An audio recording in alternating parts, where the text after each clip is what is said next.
Good afternoon. मेरी आवाज आ रही है आप लोगों को? मैं भी, मेरी आवाज आ रही है, मैं सुनाई दे रहा हूं, दिखाई दे रहा हूं। यस लिखिए आप। गुड आफ्टरनून, गुड आफ्टरनून, जय हिंद, नमस्कार सभी को, नमस्कार, राधे राधे, वालेकुम अस्सलाम, वालेकुम अस्सलाम, राधे राधे, जय हिंद, नमस्कार, good afternoon.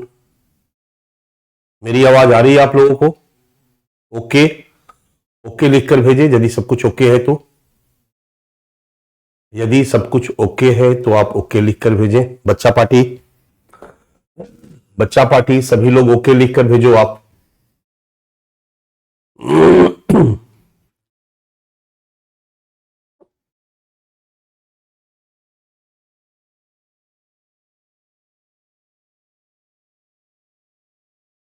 Okay okay okay okay okay okay okay, चलिए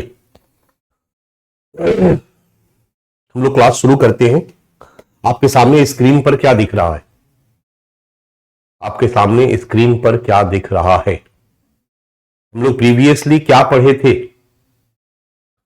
हम लोग प्रीवियसली क्या पढ़े थे? मेरे ख्याल से हम लोगों ने एक टॉपिक माइनॉरिटी खत्म कर दिया था। धर्म, धर्म, अल्पसंख्यकों का आरक्षण का मुद्दा मेरे ख्याल से लास्ट टॉपिक था हम लोगों का। अल्पसंख्यकों के आरक्षण का मुद्दा हम लोगों का लास्ट टॉपिक था। याद होगा, अल्पसंख्यकों के आरक्षण का मुद्दा हम लोगों का लास्ट टॉपिक था। ये टॉपिक फिनिश हो गया है तो यस लिखिए। ये टॉपिक यदि फिनिश हो गया है तो आप यस लिखिए।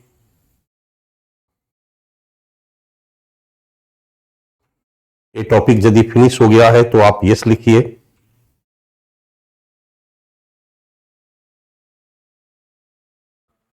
यस, ये टॉपिक यदि फिनिश हो गया है तो यस लिखिए। राहुल का यस सर आया है, इसके बाद किसी बच्चे का नहीं आया है। समीक्षा हो गया था, समीक्षा हो गया था, समीक्षा हो गया था, समीक्षा हो गया था। थोड़ा सा समीक्षा बाकी है, समीक्षा बाकी है यहां पर, केवल यहां पर लास्ट वाला टॉपिक लगा दीजिए। ठीक है बच्चा, मैं समीक्षा लिखवा देता हूं, नो प्रॉब्लम।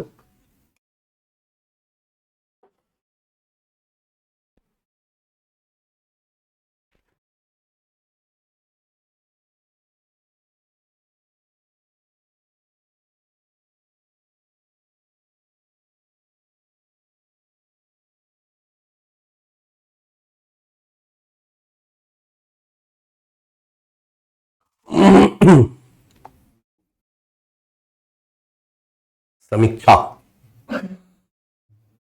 अल्प,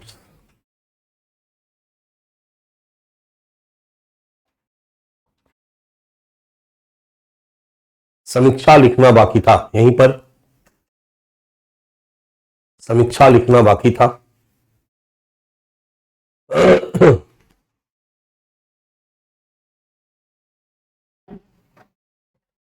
मुद्दा 5 पॉइंट हुआ है, ठीक है, समीक्षा लिखना बाकी था, राइट। चलिए समीक्षा हम लोग लिखते हैं। हम लोगों ने अभी तक ये पढ़ा, थोड़ा सा मैसेज को आप बंद करें और हम लोग इस को फिनिश करते हैं, इस टॉपिक को। हम लोग अति संवेदनशील वर्ग में अल्पसंख्यक समुदाय पढ़ रहे थे और अल्पसंख्यक समुदाय के आरक्षण का मुद्दा पढ़ रहे थे, जहां हम लोगों ने देखा कि अल्पसंख्यक मतलब समाज का कमजोर वर्ग। क्या इतना कमजोर है? लोगों ने कहा कि जब कमजोर वर्ग है तो इनको भी आरक्षण दिया जाना चाहिए, और अल्पसंख्यक को आरक्षण का मुद्दा एक मुद्दा के रूप में उभर कर सामने आया। हम लोगों ने आरक्षण को इशू बना करके, रिजर्वेशन को इशू बना करके एक इशू बनाया। इसके बाद हम लोगों ने पढ़ा कि रंगनाथ मिश्रा आयोग का गठन किया गया और रंगनाथ मिश्रा ने अपना रिकमेंडेशन दिया कि जो भी भारत का माइनॉरिटी क्लास है उनको 15% रिजर्वेशन दिया जाए, 15% आरक्षण उनको दिया जाए, मुस्लिमों को 10% आरक्षण दिया जाए और बाकी अल्पसंख्यकों को 5% आरक्षण दिया जाए। इसके बाद रंगनाथ मिश्रा कमीशन का रिकमेंडेशन था कि एससी को निरपेक्ष कर दिया जाए, धर्म सापेक्ष नहीं रखा जाए, मतलब उसमें अन्य धर्मावलंबियों के दलित तबके को भी शामिल उसमें किया जाना चाहिए। रंगनाथ मिश्रा के रिपोर्ट को संसद में मांग उठी कि इनको संसद में रखा जाए, रखा गया और बहुत सारे लोगों ने क्रिटिसाइज किया, तो बहुत सारे लोगों ने इसी पर अपनी राजनीति करने की बात शुरू की। और फिर हम लोग आए थे 2012 में। 2012 में सेंट्रल गवर्नमेंट ने माइनॉरिटी को एजुकेशन में रिजर्वेशन दे दिया। ये जनवरी 2012 की घटना है। इसके बाद हम लोगों ने पढ़ा था कि मई 2012 में आंध्र प्रदेश हाई कोर्ट ने सेंट्रल गवर्नमेंट के इस फैसले को असंवैधानिक करार दिया, स्टे कर दिया और फिर जून 2012 में ही यह मामला सुप्रीम कोर्ट में आया और सुप्रीम कोर्ट ने आंध्र प्रदेश हाई कोर्ट के डिसीजन को रोकने से इनकार कर दिया और सेंट्रल गवर्नमेंट से सुप्रीम कोर्ट ने सवाल पूछा कि आपने जो ओबीसी कोटे में से 4.5% माइनॉरिटी के लिए रिजर्व किया है, इसका क्या आधार है, राइट? और अभी तक सेंट्रल गवर्नमेंट इसका जवाब नहीं दे पाई है। आरक्षण का मुद्दा, अल्पसंख्यक आरक्षण का मुद्दा आज भी ज्यों का त्यों बना हुआ है और हर जगह पर राजनीतिक दल इसको कहीं ना कहीं मुद्दा के रूप में राजनीतिक हितों को सिद्ध करने के लिए इसको यूज करते रहे हैं। कल तक का क्लास हम लोगों ने यहां तक कर लिया था, राइट? इसके बाद हम लोगों को इस पर डिसीजन देना था कि क्या होना चाहिए, हमारे समाज का जो माइनॉरिटी क्लास है उनको रिजर्वेशन देना चाहिए कि नहीं देना चाहिए। अगर हम कहते हैं नहीं देना चाहिए तो बहुत सीधा मामला आता है कि सामाजिक न्याय का जो आदर्श है उसी आदर्श को पूरा करने के लिए संरक्षणात्मक भेदभाव की नीति लाई गई, उसी आदर्श को पूरा करने के लिए रिजर्वेशन सिस्टम लाया गया कि राज्य के संरक्षण में वैसे कमजोर वर्गों के लिए विशेष प्रयास किया जाए और उनको सामाजिक न्याय उपलब्ध कराया जाए। तो फिर अल्पसंख्यक समुदाय के रूप में इन 6 धार्मिक समुदायों को शामिल करने का मतलब ही है कि समाज का कमजोर तबका, और यदि समाज का कमजोर तबका है तो इनके लिए आरक्षण क्यों नहीं? इनको आरक्षण मिलना चाहिए। एक तर्क बन रहा है इनके फेवर में, और दूसरा जो अगेंस्ट में बन रहा है कि भारत में धर्म के आधार पर हमारे संविधान में आरक्षण का कोई प्रावधान नहीं है, और जब धर्म के आधार पर कोई प्रोविजन नहीं है तो फिर धर्म के आधार पर इनको आरक्षण देने का कोई मतलब नहीं बनता। अगर हम सीधे धर्म के आधार पर इनको रिजर्वेशन देंगे तो इनके समुदाय के जो शेख सैयद या जो अमीर तबका है, हो सकता है कोई इस रिजर्वेशन का लाभ उठा ले। तो टेक्निकली माइनॉरिटी क्लास का जो दबा कुचला तबका है उनको सामाजिक न्याय को उपलब्ध कराने के लिए रिजर्वेशन मिलना चाहिए। यहां तक तो क्लियर है, बट उसका स्वरूप क्या होना चाहिए? क्या धर्म के आधार पर दिया जाना चाहिए, नहीं दिया जाना चाहिए, या कोई तीसरा आधार होना चाहिए? और यही हम समीक्षा में लिखने वाले हैं, और समीक्षा में हम यही लिखने वाले हैं कि पहला पॉइंट, इनको आरक्षण मिलना चाहिए। दूसरा पॉइंट, धर्म के आधार पर आरक्षण देना हमारे संविधान के विपरीत है। तो फिर तीसरा पॉइंट कि आरक्षण का कोई अलग स्वरूप होना चाहिए। अब क्या स्वरूप हो सकता है? तो इस समीक्षा में हम लोग बार बार इस बात पर फोकस किए हैं, और जहां भी रिजर्वेशन का मुद्दा आता है बच्चा, वहां पर हम लोग बार बार इस बात पर डिस्कस करते हैं कि हमारे भारत में रिजर्वेशन खराब नहीं है, बट रिजर्वेशन का जो स्वरूप है वो उसके उद्देश्यों के अनुरूप होना चाहिए, और उसका उद्देश्य है समाज का सबसे कमजोर तबका जो है उसको विशेष प्रयास से ऊपर उठाने की जरूरत है। और यदि उसी उद्देश्य को पूरा करने के लिए रिजर्वेशन लाया गया कि राज्य विशेष प्रयास से उनको ऊपर उठाएगी ताकि वो समान अवसर का लाभ प्राप्त कर सके। लेकिन अगर हमारा आरक्षण का स्वरूप ऐसा है कि उस समुदाय का या किसी भी समुदाय का हायर क्लास उस सारे लाभ को हड़प ले रहा है और बॉटम तक के लोगों तक राज्य नहीं पहुंच पा रही है। इसका मतलब है कि हमारे आरक्षण व्यवस्था को और रेशनलाइज करने की जरूरत है। और इसी कंटेस्ट में मैंने जाति आधारित आरक्षण पर आपका डिस्कशन किया था हम लोगों ने, और वहां पर भी हम लोग यही निष्कर्ष पर पहुंचे थे कि किसी भी समुदाय में, सपोज कीजिए एससी में शेड्यूल कास्ट को रिजर्वेशन दिया गया, लेकिन शेड्यूल कास्ट में तो ऐसे भी समुदाय है ना जिनको आज रिजर्वेशन की जरूरत नहीं है।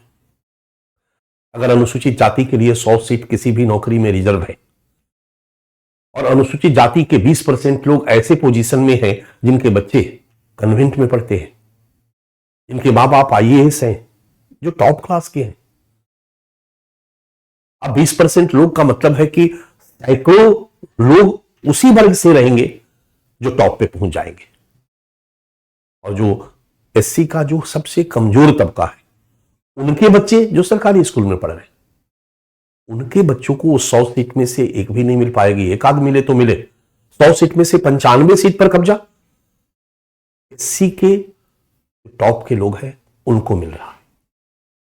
इसलिए हर वर्ग में उपवर्ग बनाने की बात चल रही है। और मैंने आप लोगों को, हम लोगों ने रिजर्वेशन पढ़ते समय इस बात को तो देखा भी था कि ओबीसी के अंतर्गत भी कई सब क्लास बनाने की बात चल रही है। इसी के लिए रोहिणी कमीशन के गठन की गई थी। रोहिणी कमीशन का रिपोर्ट, इस पर भी हम लोगों ने डिस्कशन किया था, याद होगा आप लोगों को। और वहां पर भी हम लोगों ने यही बात किया था कि आरक्षण व्यवस्था को अगर संविधान के उद्देश्यों के अनुरूप लाना है तो आज जो इसका नेचर है, आज जो इसका फॉर्म है, उसको रेशनलाइज करने की जरूरत है। और वही अप्रोच यहां भी लागू होगा। धर्म के आधार पर आरक्षण देंगे नहीं तो फिर क्या रेशनलाइज करें? पहला रेशनलाइजेशन में हम सजेशन देंगे, बच्चा एससी को मिल जा रहा है, एसटी को मिल जा रहा है, ओबीसी को मिल जा रहा है, एसटी में भी जो टॉप क्लास के एसटी है उनको रोकने की जरूरत है। रेशनलाइजेशन यही है। एसटी के अंतर्गत भी बॉटम की एसटी को कुछ आइडेंटिफाई किया गया है। अभी एसटी हम लोग पढ़ेंगे, टॉप को रोकने की जरूरत है। एससी में भी टॉप को रोकने की जरूरत है, जो ऑलरेडी टॉप पे है, जिनको रिजर्वेशन की जरूरत नहीं है। ओबीसी के अंतर्गत और कैटेगरी इस तरह से बनाने की जरूरत है जिससे उन्हीं को रिजर्वेशन का लाभ मिले जिनको जरूरत है। ऊंची जातियों के भी कुछ लोग अब 75 वर्षों की इस विकास यात्रा में पीछे चले गए हैं, नीचे चले गए, उनको भी रिजर्वेशन की जरूरत है और उसके लिए ईडब्ल्यूएस की कैटेगरी ला दी गई। तो यहां पर तो रेशनलाइजेशन हो गया। अब रही बात अल्पसंख्यक समुदाय के लोगों की। अल्पसंख्यक समुदाय के लोगों को एसटी के अंतर्गत शामिल कर दिया गया है। तो जो भी अल्पसंख्यक समुदाय के लोग हैं उनको ट्राइब्स के अंतर्गत शामिल करके और उनको रिजर्वेशन दे दिया जाता है, विशेष सुविधाएं दे दी जाती है, आरक्षण मिल जाता है। तो वो तो वहां पर एडजस्ट हो गए। अब रही बात की बाकी कुछ अल्पसंख्यक समुदाय जो हैं उनको ओबीसी के अंतर्गत एडजस्ट कर दिया जाता है। फिर भी अगर कुछ दलित बचा हुआ तो हम रंगनाथ मिश्रा आयोग के उस सजेशन को आगे बढ़ाएंगे जिसमें कहा गया है कि एससी की कैटेगरी को धर्म निरपेक्ष कर दिया जाए। ओबीसी धर्म निरपेक्ष है, मतलब अन्य धर्म के लोग भी उसमें डाले जा सकते हैं। एसटी धर्म निरपेक्ष है, अन्य धर्म के लोग भी उसमें डाले जा सकते हैं। ईडब्ल्यूएस, बट एससी जो है आज भी धर्म सापेक्ष है और एससी के अंतर्गत अन्य धर्म के दलित लोगों को उसमें शामिल नहीं किया जाता है। एससी के अंतर्गत उन्हीं जातियों को शेड्यूल्ड किया जाता है, शेड्यूल्ड कास्ट के लिस्ट में, जो हिंदू धर्म से संबंधित है, जो हिंदू धर्म से संबंधित है। तो एक सजेशन हम दे सकते हैं कि एससी कैटेगरी को धर्म निरपेक्ष बना दिया जाए और उसमें अन्य धर्म के जो दलित समुदाय है उनको उसमें शामिल कर दिया जाए। इस तरीके से हर अल्पसंख्यक समुदाय के कमजोर वर्गों को आरक्षण भी मिल गया और धर्म के आधार पर आरक्षण देने वाली बात भी दिन से गायब हो गई। इसी दिशा में हमारी समीक्षा होगी। बच्चा लिखना शुरू करो, आप लोग लिखना शुरू करो। समीक्षा है आपका अल्पसंख्यकों को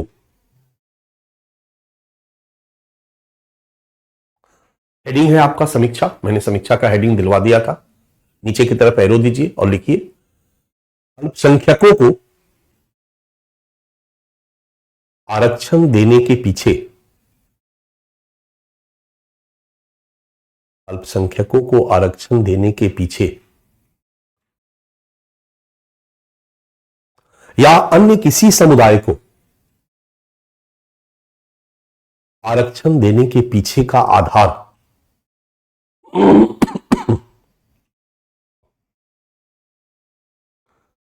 सामाजिक न्याय से युक्त विकास के लक्ष्य को प्राप्त करना है। सामाजिक न्याय से युक्त विकास के लक्ष्य को प्राप्त करना है। पहला चेंज।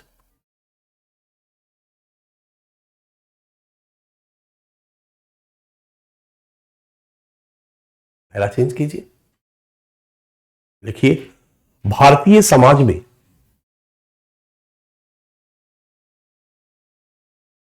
सामाजिक एवं शैक्षिक रूप से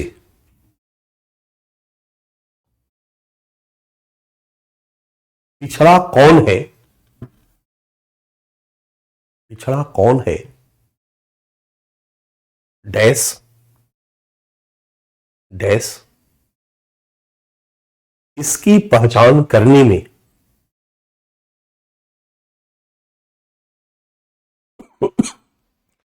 जाति और जनजाति को आधार माना गया है।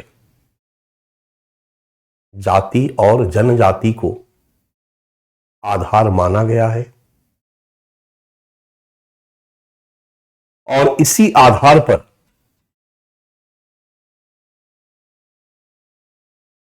अनुसूचित जाति एवं जनजाति को आरक्षण दिया गया है। अनुसूचित जाति एवं जनजाति को आरक्षण दिया गया है।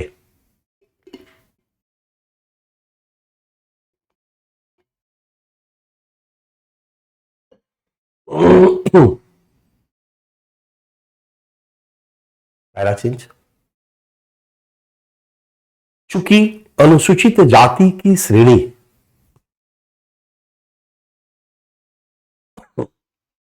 अनुसूचित जाति की श्रेणी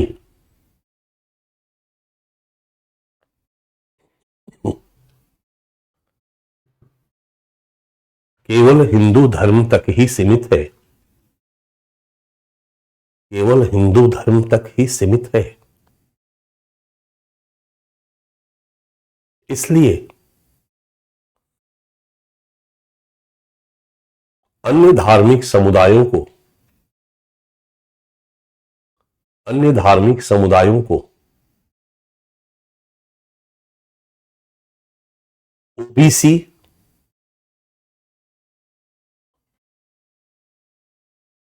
एवं एसटी, ओबीसी एवं एसटी शेड्यूल ट्राइब, ओबीसी एवं एसटी में समायोजित किया गया है।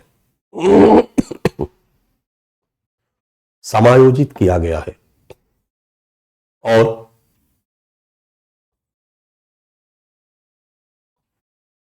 2019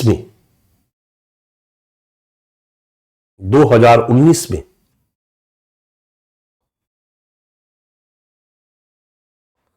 आर्थिक रूप से पिछड़े वर्ग, आर्थिक रूप से पिछड़े वर्ग ब्रैकेट में ईडब्ल्यूएस, ब्रैकेट में ईडब्ल्यूएस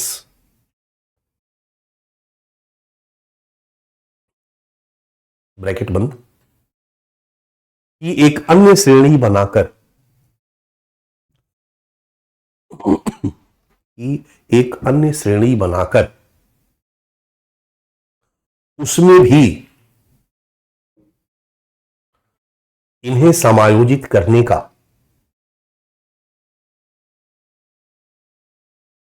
प्रयास किया गया है। समायोजित करने का प्रयास किया गया है।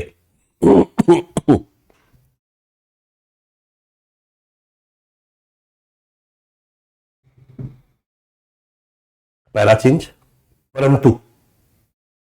परंतु आज भी सच्चर कमेटी द्वारा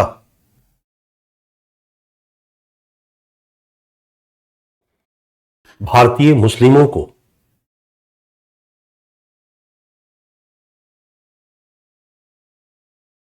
सर्वाधिक पिछड़ा समुदाय के रूप में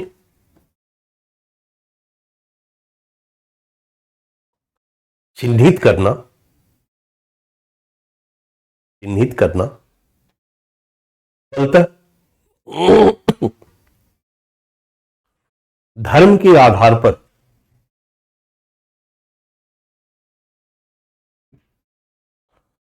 आरक्षण की मांग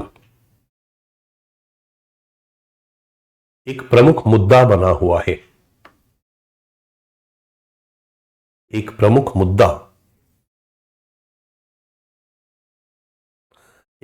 मुद्दा बना हुआ है।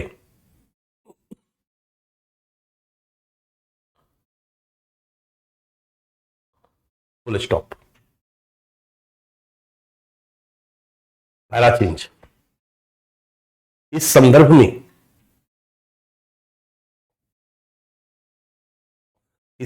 में कॉमा आरक्षण का मानवतावादी दर्शन।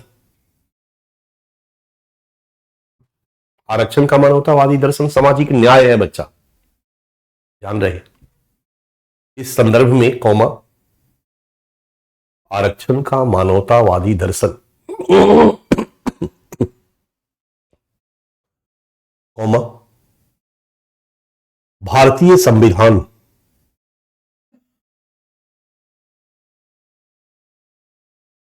और 2012 के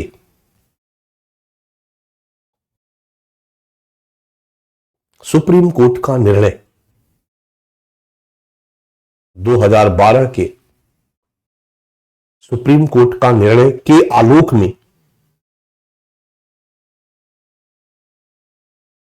आलोक में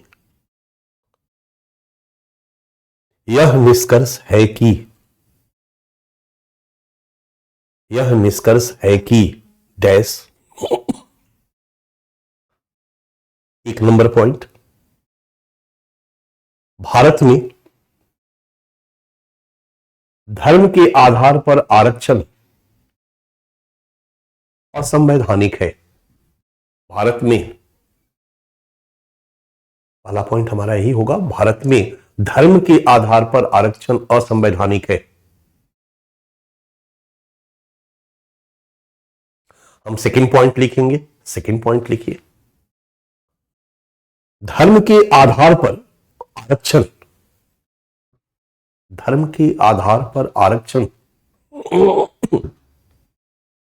कॉमा आरक्षण के मानवतावादी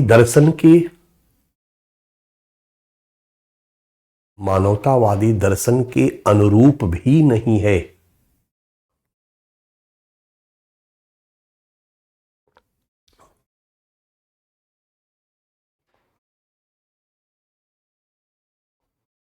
मानवतावादी दर्शन के अनुरूप भी नहीं है कॉमा क्योंकि ऐसी स्थिति में सभी अल्पसंख्यक धर्म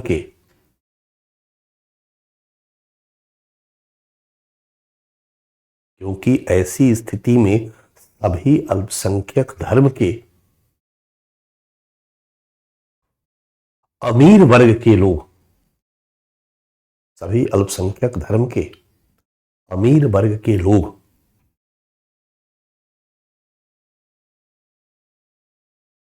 अमीर वर्ग लिखो, उच्च वर्ग लिखो, अमीर से ज्यादा बेटर है उच्च वर्ग लिखो। सभी अल्पसंख्यक धर्म के उच्च वर्ग के लोग इसका लाभ प्राप्त कर लेंगे।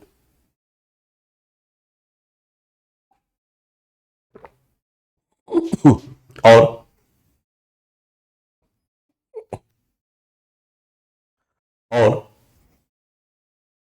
समाज के पिछड़े वर्ग तक इसका लाभ नहीं पहुंच पाएगा। समाज के पिछड़े वर्ग तक इसका लाभ नहीं पहुंच पाएगा।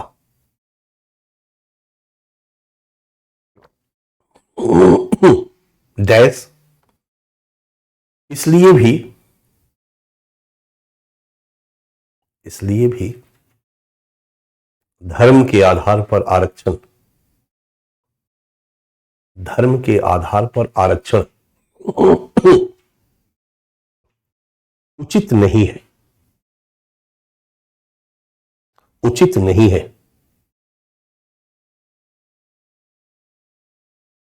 डन। तीसरा पॉइंट, क्योंकि मुस्लिम समुदाय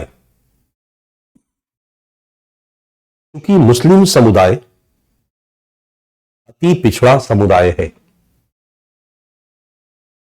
क्योंकि मुस्लिम समुदाय अति पिछड़ा समुदाय है, ब्रैकेट में लिखो सच्चर कमेटी।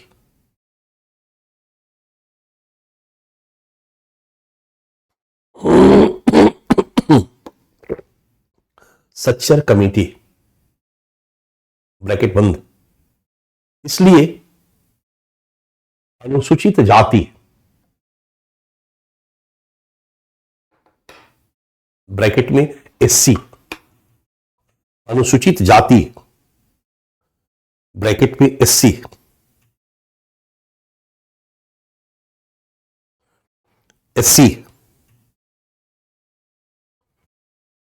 ब्रैकेट बंद की श्रेणी को भी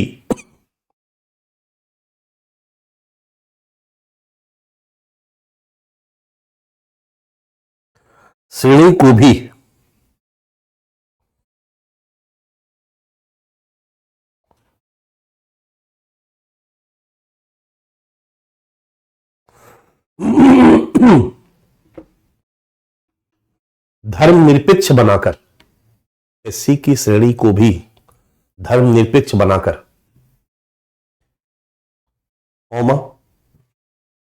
मुस्लिम,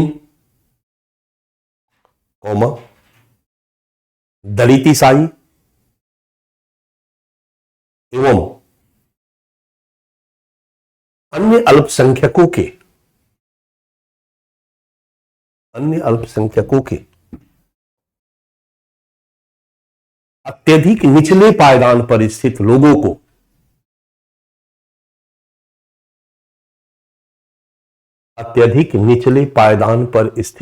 को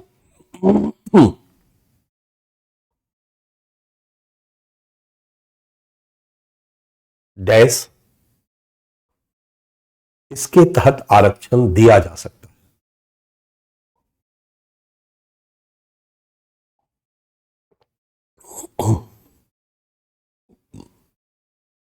फुल स्टॉप। क्लियर?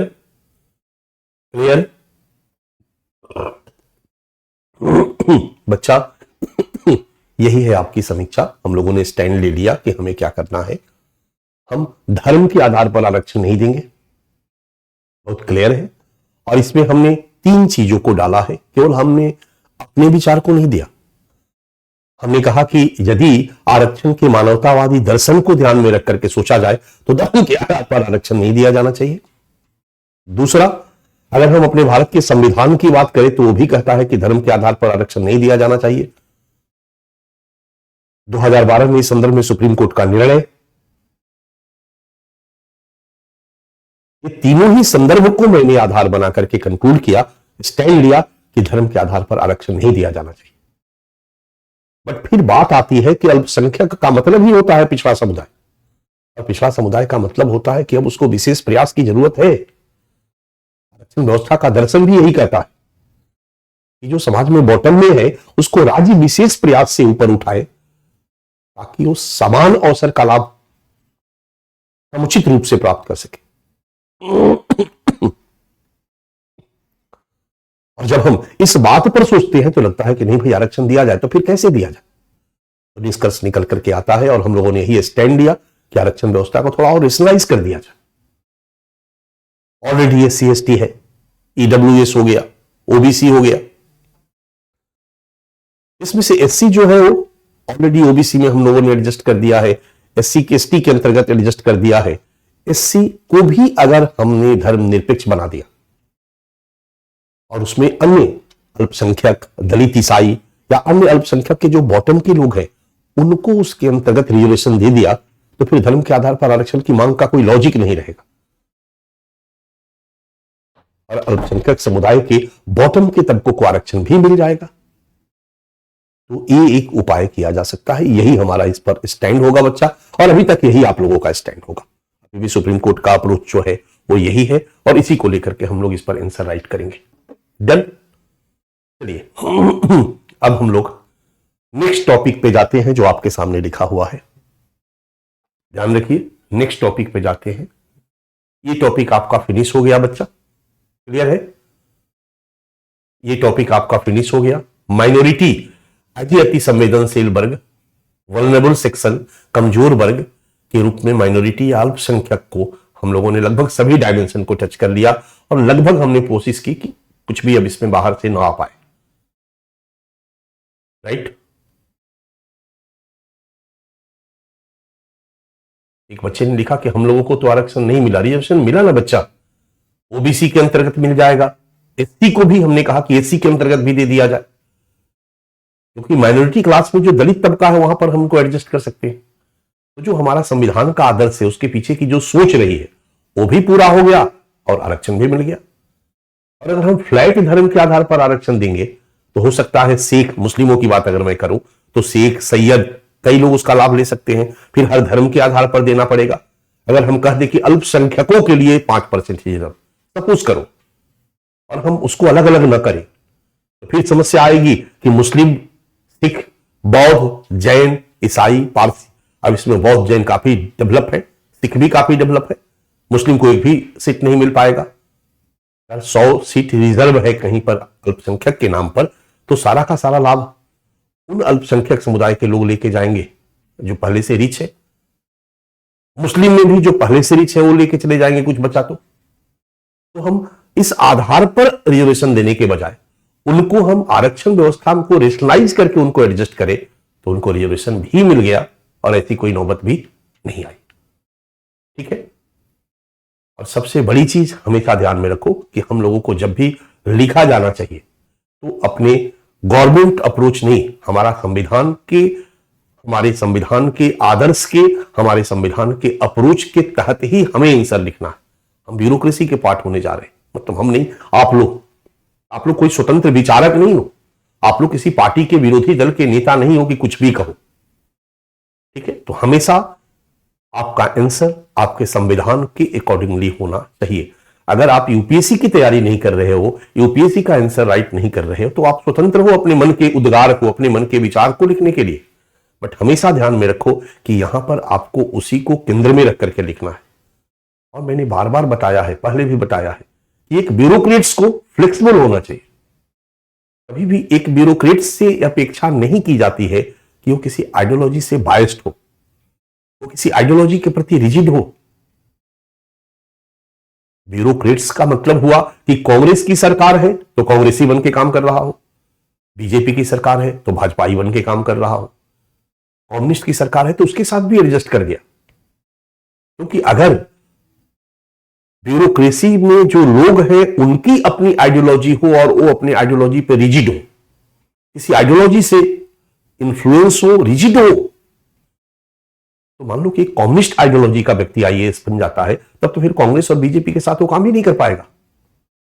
यानी फिर कार्यपालिका का जो उद्देश्य है वो अप्रासंगिक हो जाएगा, कार्यपालिका प्रॉपर तरीके से काम नहीं कर पाएगी। तो अगर समझदारी से हम किसी टॉपिक को देखते या ब्यूरोक्रेसी के अप्रोच को देखते हैं तो समझदारी वाला अप्रोच यही है कि संविधान के इर्द गिर्द उसकी सोच हो। पहली बात, वो किसी विचारधारा से रिजिड नहीं हो। दूसरी बात, फ्लेक्सिबिलिटी हो उसमें, थोड़ा बहुत दाएं बाएं हो, क्योंकि निश्चित तौर पर बीजेपी की सरकार होगी तो उसकी अपनी कुछ विशिष्ट आइडियोलॉजी रहेगी ही रहेगी, जो कि उसके शासन संबंधी क्रियाकलापों में दिखाई देगा। निश्चित तौर पर यदि कांग्रेस की सरकार होगी तो उसकी अपनी कुछ विशिष्ट आइडियोलॉजी रहेगी ही रहेगी, जो उसके शासन संबंधी क्रियाकलापों में दिखाई देगा।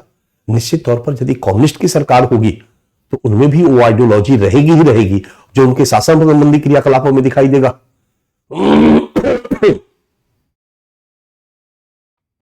एक बच्चे का अचानक मुझे क्वेश्चन दिखाई दे दिया, आरक्षण की सुरक्षा और निरपेक्ष श्रेणी, निरपेक्ष का मतलब होता है कि उसमें किसी धर्म से संबंध करके श्रेणी नहीं बनाई गई।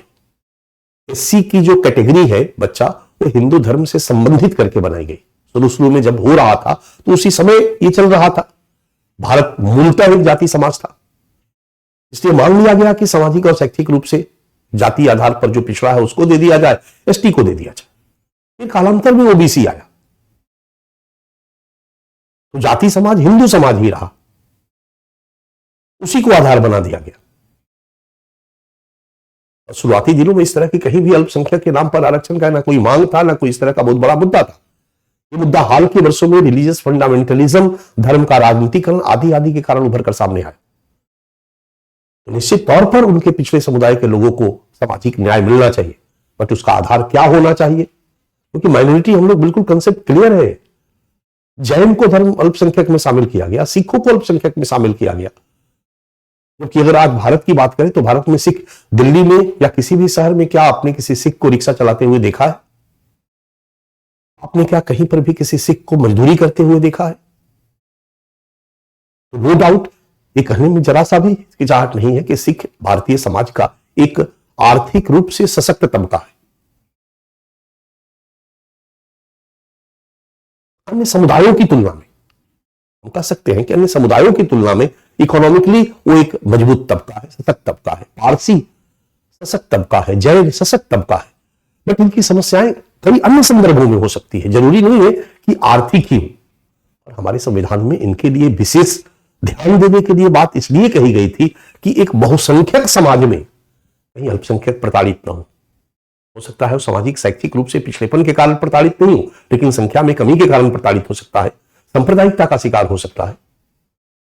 तो हमें अपने संविधान में जो अल्पसंख्यक शब्द है, भाषाई या धार्मिक आधार पर, उसके पीछे के पर्पस को हमें समझना होगा, उसके पीछे लिखने वाले के उद्देश्य को हमको समझना होगा। चलिए हम लोग अब अपने टॉपिक पर आते हैं, और हमारा आज का टॉपिक है अति संवेदनशील वर्ग। वही कर ही रहे हैं। उसमें अभी तक हम लोगों ने एक टॉपिक उठाया, 3-4 दिन का क्लास रहा, उसमें अल्पसंख्यक, और एक और अति संवेदनशील वर्ग हम लोग आ रहे हैं। हमारा टॉपिक है जनजातियां। ठीक है, जनजातियां, ट्राइब्स, नाम सुना होगा आपने, जनजातियां या ट्राइब्स।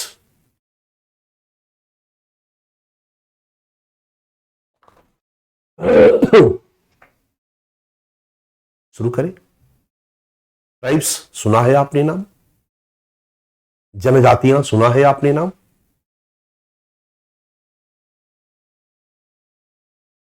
तो मेरी तरफ ध्यान दो। कहा जाता है कि हम लोग बंदर से मानव बने। आप बंदर से बनमानुष बने होंगे, जो भी बने होंगे, जो भी आपका उद्विकासीय सिद्धांत कहता है, इवोल्यूशनरी थ्योरी जो भी कहता है, जैसे भी हम आए, बट कहा जाता है कि पहली बार जो हमारा फर्स्ट मानव समाज आया, जो पहली बार हमारा मानव समाज आया, वो जंगलों और पहाड़ों में रहता था।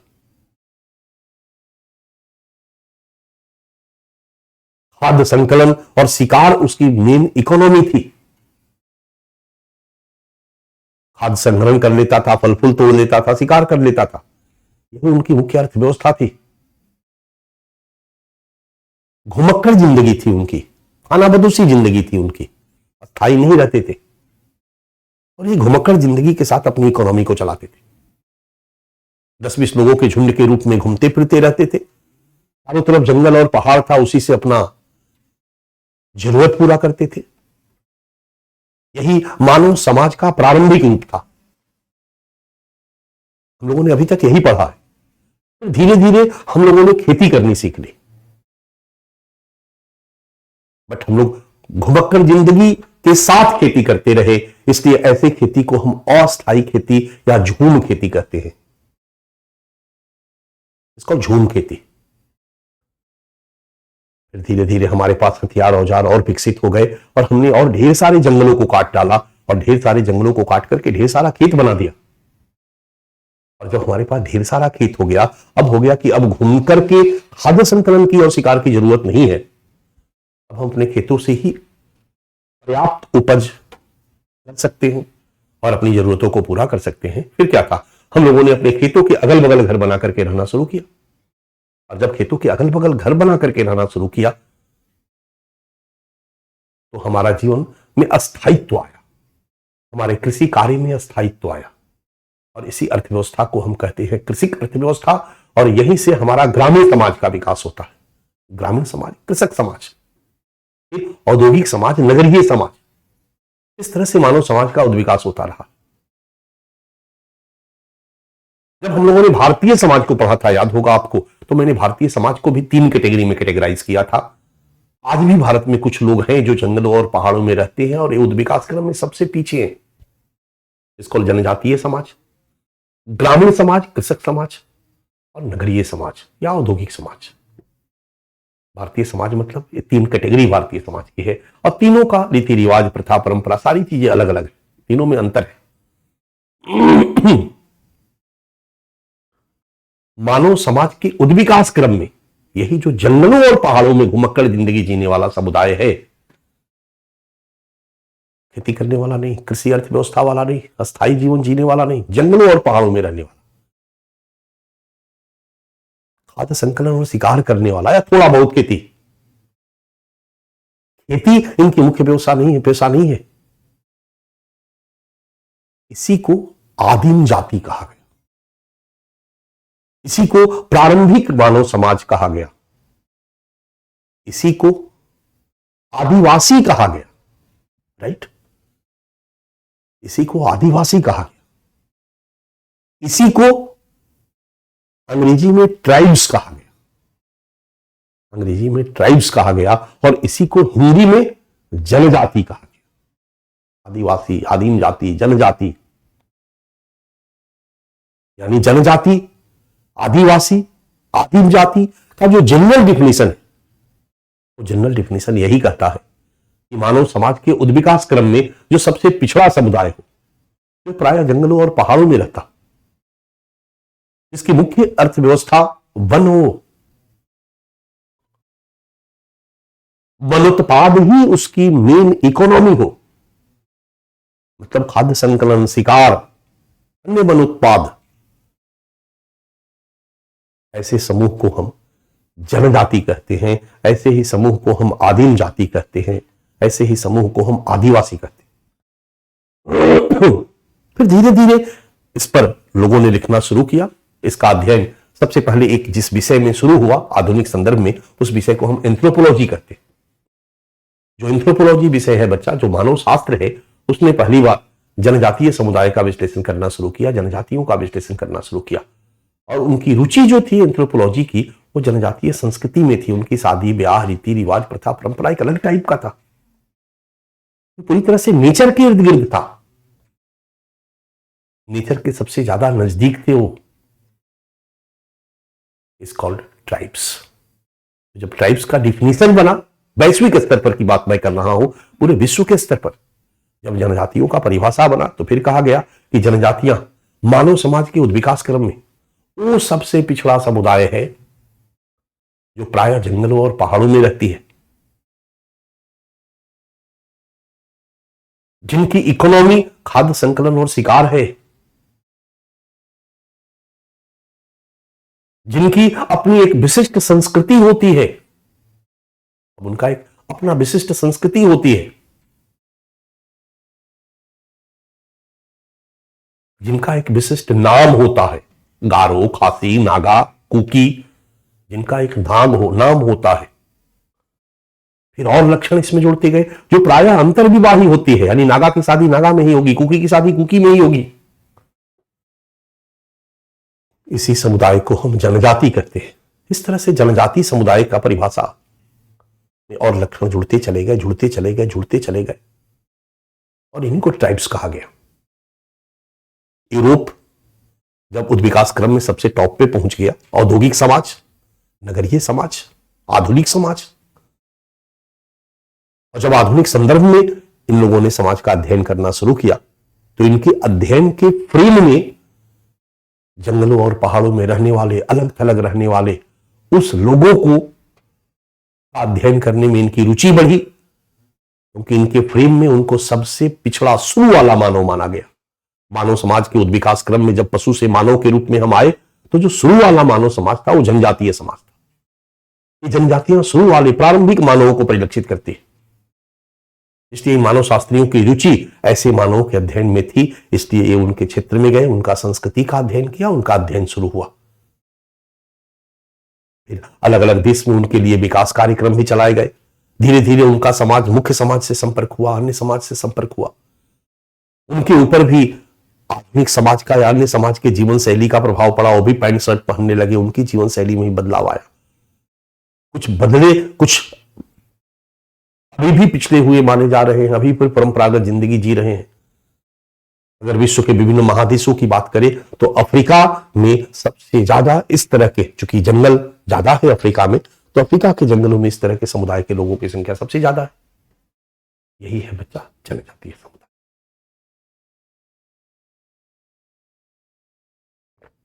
क्लियर?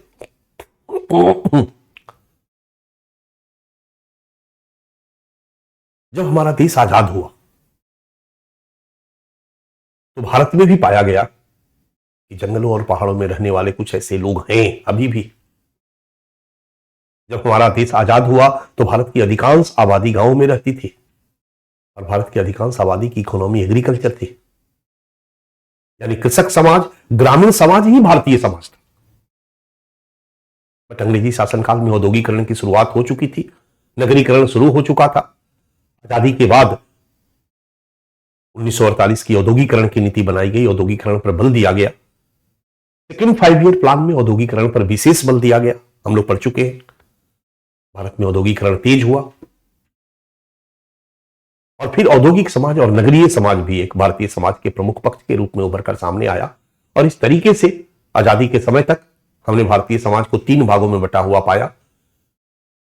बड़ा वाला ग्रामीण समाज, फिर औद्योगिक और नगरीय समाज, और फिर जंगलों और पहाड़ों में रहने वाला जनजातीय समाज। हमारे संविधान के निर्माताओं ने ऐसा महसूस किया कि वो समाज है जो मानव समाज के उद्विकास क्रम में पिछड़ा रह गया है।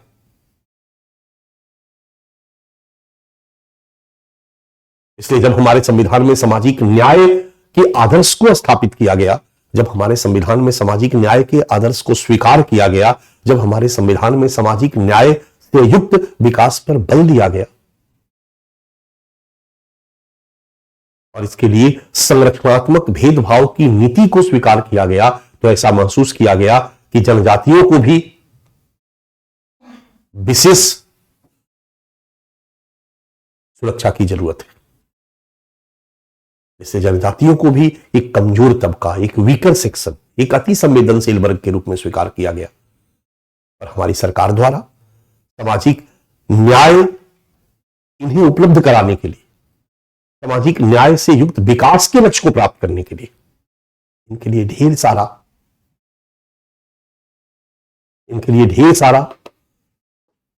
विशेष प्रयास या सुविधाएं प्रदान किया गया। इनको संविधान में कुछ विशेष सुविधा दी गई। इनके लिए समय समय पर कानून बना करके इनकी बेहतरी और रक्षोपाय के लिए प्रयास किया गया। इनको आरक्षण दिया गया। इनके लिए विशेष नीति बनाई गई। इनके लिए विशेष योजना और कार्यक्रम, स्कीम के माध्यम से, प्रोग्राम के माध्यम से इनके शैक्षिक विकास का प्रयास किया गया। इनमें कौशल विकास के द्वारा इनके आर्थिक विकास का प्रयास किया गया। इनके क्षेत्रों में जीवन स्तर को सुधारने के लिए सड़क निर्माण, बिजली, पानी, सारी चीजों पर बल दिया गया, ताकि इनको विकास की मुख्य धारा में शामिल किया जा सके। इस तरह से सामाजिक न्याय से युक्त विकास के लक्ष्य को प्राप्त करने के लिए जनजातियों को भी अति संवेदनशील वर्ग मानते हुए इनके लिए विशेष प्रयास किए गए। और हमारा सिलेबस कहता है मानव समाज का अति संवेदनशील वर्ग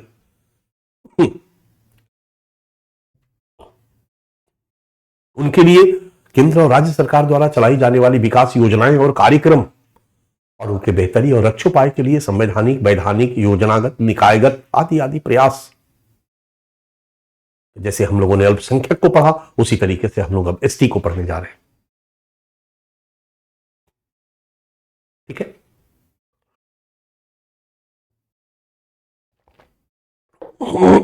इसका क्या क्या डायमेंशन हम देखेंगे, आप लोग जरा लिखिए, आपके सामने है। इसको पहले आप अपने कॉपी पर हेडिंग आपने डाल दिया है, अति संवेदनशील वर्ग जनजातियां, या भारत में अति संवेदनशील वर्ग, नीचे दीजिए जनजातियां, ट्राइब्स, और फिर नीचे की तरफ एरो दे करके ये है आपका टॉपिक या पाठ।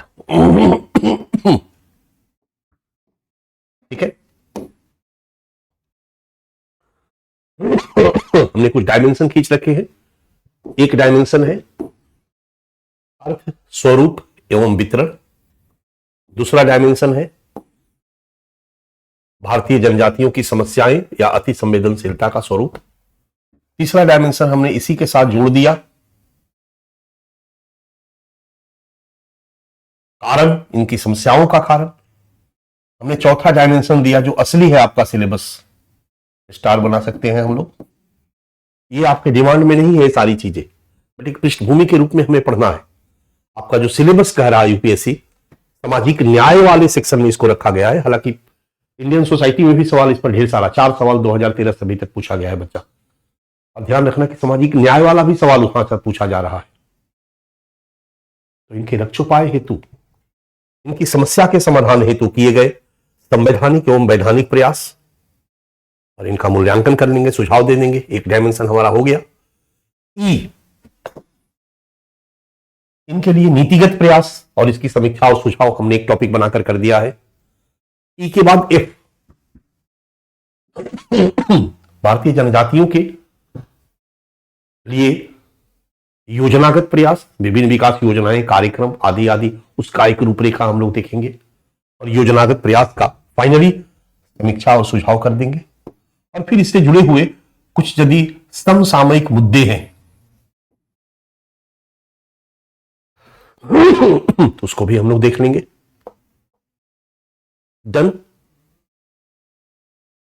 यही है बच्चा समसामयिक मुद्दे, ट्राइबल्स।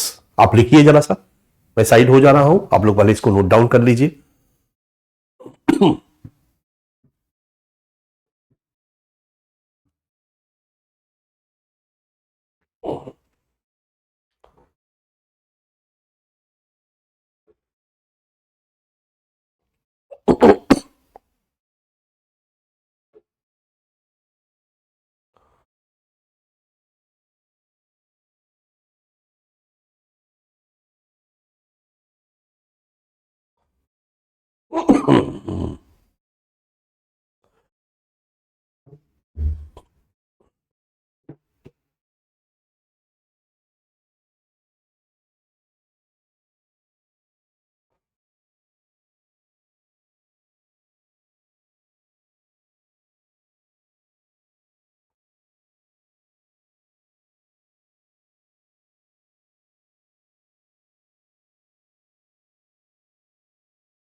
आपने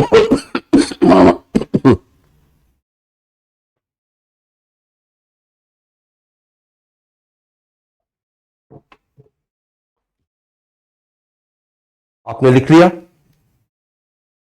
आपने लिख लिया? आपने लिख लिया? लिख लिया? Done done done done done, ठीक है।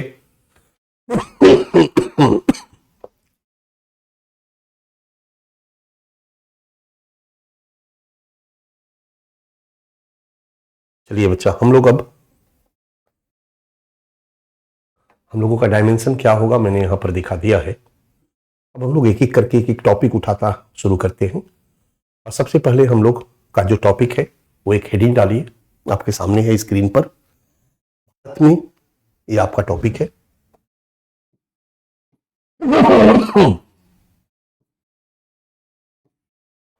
भारत में जनजाति अर्थ ऑब्लिक परिभाषा। भारत में जनजाति अर्थ ऑब्लिक परिभाषा। भारत में जनजाति अर्थ ऑब्लिक परिभाषा। आपको अभी एक व्हाट्सएप गया होगा पीडीएफ का। अगर चला गया है तो वाई आप लिखे, नॉट यस, केवल वाई से मैं समझ जाऊंगा। अगर आप लोगों को आपके पीडीएफ मिल गया है अभी जस्ट ट्राइबल कम्युनिटी से जुड़ा हुआ, तो आप वाई लिखिए, अपने स्क्रीन पर वाई लिखो बच्चा, मिल गया होगा तो।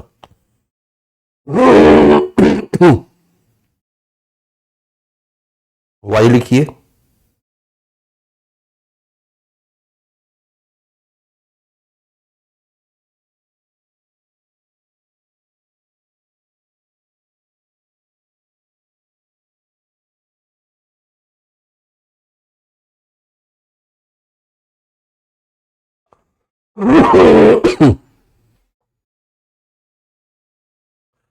कई बच्चों ने वाई लिखा, कई बच्चों ने नो लिखा है। वाई है का मतलब भेज दिया गया है, नहीं मिला है तो कुछ टेक्निकल प्रॉब्लम होगी। एक बार क्रॉस चेक आप लोग कर लीजिएगा। फिर मैं एक और सवाल आपसे पूछ रहा हूं। मैंने पिछले क्लास में आपको माइनॉरिटी अल्पसंख्यक कार्य मंत्रालय का एनुअल रिपोर्ट भेजा था, वो मिला है? यदि मिल गया है तो वाई आप लिखें बच्चा लोग। एनुअल रिपोर्ट मैंने भेजा था, यदि मिल गया है तो वाई आप लिखें।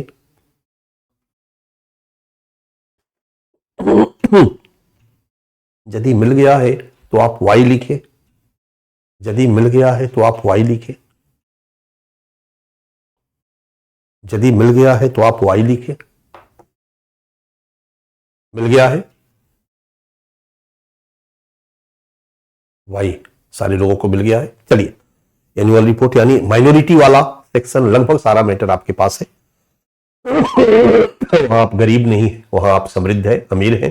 अब आपके पाले में गेंद है कि आप उसको कैसे एसिमिलेट करते हो और कैसे आप लिखते हो। मेरी ड्यूटी यहां तक थी। अब हम लोग जनजाति पे आते हैं और मेरा कोशिश होगा कि इस टॉपिक पे भी हमारे पास एक होलिस्टिक अप्रोच हो और लगभग हमारे पास एक पूरा का पूरा नॉलेज हो।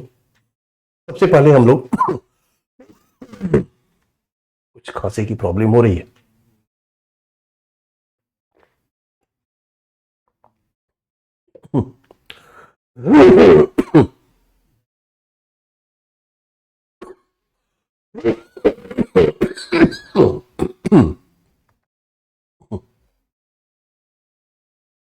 आपका फर्स्ट टॉपिक है बच्चा, भारत में जनजाति का अर्थ एवं परिभाषा। ठीक है, भारत में जनजाति का अर्थ एवं परिभाषा। पहले आपको मैं समझा दूं। जनजाति का सामान्य परिभाषा क्लियर है हम लोगों को? जनजाति कौन है क्लियर है? In general, not only for India, in general tribes कौन है? तो मानव समाज के उद्विकास क्रम में जो सबसे पिछड़ा हुआ समुदाय है, जो प्रायः जंगलों और पहाड़ों में रहता है, जिसकी अपनी विशेष संस्कृति होती है, इसका अपना एक विशेष नाम होता है, जो अंतर्विवाही होता, आदि आदि आदि आदि, उसी को हम जनजाति आदिवासी, आदिम जाति या ट्राइब्स की संज्ञा देते हैं। क्लियर है? अब आते हैं भारत में। ये ध्यान रहे बच्चा, अल्पसंख्यक की तरह भारत में भी ट्राइबल कम्युनिटी के लिए कोई डिफिनेशन नहीं दिया गया। भारत के संविधान में जनजाति के लिए कोई परिभाषा नहीं दी गई है। फिर किसे जनजाति के रूप में हम मान रहे हैं? तो हमारे इंडियन कॉन्स्टिट्यूशन में एक आर्टिकल है 366(25) और 366(25) कहता है कि भारत का राष्ट्रपति आर्टिकल 342 के तहत, रिपीट, भारत का राष्ट्रपति आर्टिकल 342 के तहत किसी भी जाति को, किसी जनजाति को, जनजाति के किसी भाग को या समूह को यदि राष्ट्रपति जनजाति के रूप में शेड्यूल्ड कर देते हैं, मतलब जो एक लिस्ट बनाए हैं, उस लिस्ट में अगर वो किसी भी समुदाय को जनजाति है लिख देते हैं, वही कहलाता है शेड्यूल्ड कास्ट, अनुसूचित जनजाति। और जो अनुसूचित जनजाति के लिस्ट में सूचित है वही है भारत की जनजाति। यानी अगर राष्ट्रपति हमें आपको अगर जनजाति के रूप में घोषित कर दे, ब्राह्मणों को जनजाति के रूप में घोषित कर दे, तो जनजाति कहलाएगा, वो जनजाति कहलाएगा।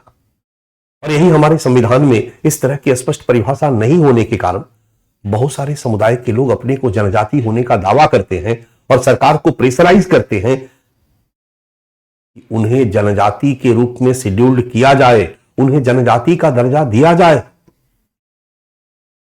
बच्चा लोग, आज मणिपुर में, नाम सुना होगा आपने, मणिपुर में 2 प्रमुख ट्राइबल कम्युनिटी है। एक को हम प्रमुख ट्राइबल कम्युनिटी, एक को हम कुकी कहते हैं और दूसरे को हम नागा कहते हैं। नागा मेनली नागालैंड के, लेकिन उत्तरी मणिपुर का जो पहाड़ी इलाका है, मणिपुर का अगर नक्शा आपके दिमाग में होगा, भूगोल आपने पढ़ लिया होगा, तो जो मणिपुर का इलाका है, जो नागालैंड का इलाका है, वो अराकान पर्वत श्रृंखला से जुड़ा हुआ है। और अराकान पर्वत श्रृंखला जो है, वो क्षेत्र जो है, वो मैक्सिमम नागालैंड, म्यांमार के क्षेत्र में है, बर्मा के क्षेत्र में।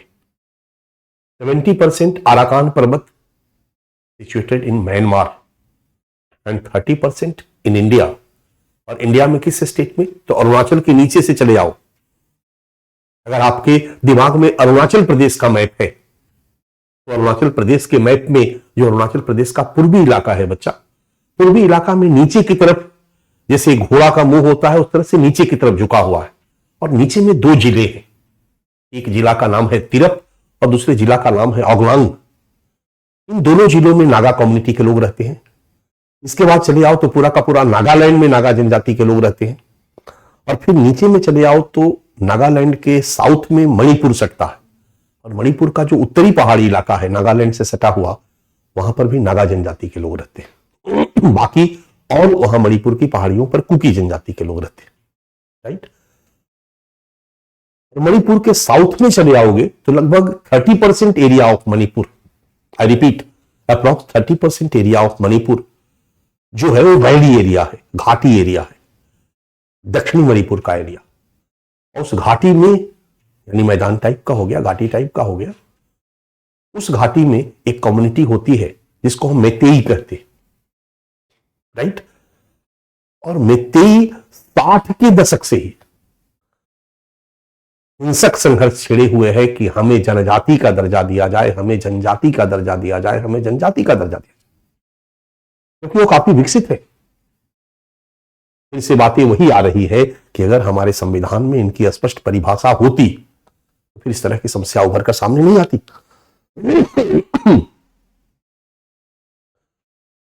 परिणाम है कि आज जनजाति, रियल में जो जनजाति का अर्थ है, राइट, उस तरह की जनजाति आज भी है।